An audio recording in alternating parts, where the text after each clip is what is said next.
Well, the carrots are picked, but the rabbits are herding, so we gotta get to preserving. I'm gonna leave the skin on my carrots, so I really need to give them a good scrubbing. A synthetic brush like this does a pretty good job of getting in those wrinkles. There's a lot of extra vitamins and nutrients in the peelings, so if possible, leaving them on can be beneficial, but if you're scared of it and afraid of a little dirt, you can always peel them. It doesn't matter what I do or how much I wash them, I can never get mine as clean as those you see in the grocery store. If you leave your peelings on, do yours look like this or do they look like those from the grocery store? Let me know what you're doing. I'm gonna cut the top of my carrot off and the tap root. I built this tabletop out of PVC board, so I'm perfectly content with using the entire thing as a cutting board. We're gonna blanch these, and you can blanch the entire carrot or you can blanch it after you slice them. But since I have such a large variety of thicknesses, I'm gonna blanch them after I slice them. I think it'll make for a more uniform heating. I'm gonna chop all these up with my vegetable slicer. Maybe you saw it in my demo video, maybe you didn't, but I've already dialed it in. I got it set to about 1/4 inch thick slices, and now I can quickly chop up all these carrots.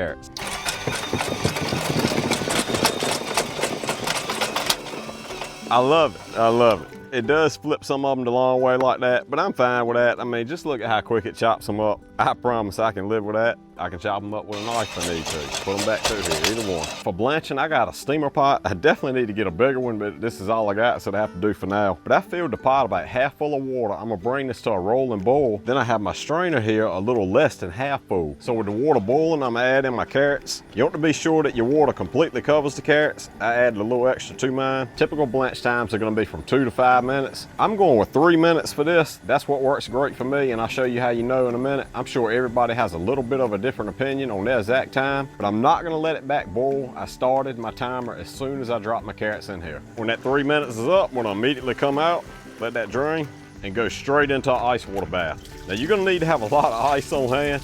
I typically have to add ice to mine after every dip. I'm gonna hold it in here for probably a couple of minutes, something close to the same amount of time that I boiled it for. It's gonna take that a while to get back boiling anyway, so it's really no rush to empty the pot. And I can just dump mine right back on my drying rack. This thing drains and they can sit right here and air dry before we pack them into bags. A good way to know if you blanched them correctly is you see how bright orange these are compared to those other ones. These are way prettier, have way more of a vibrant color to them.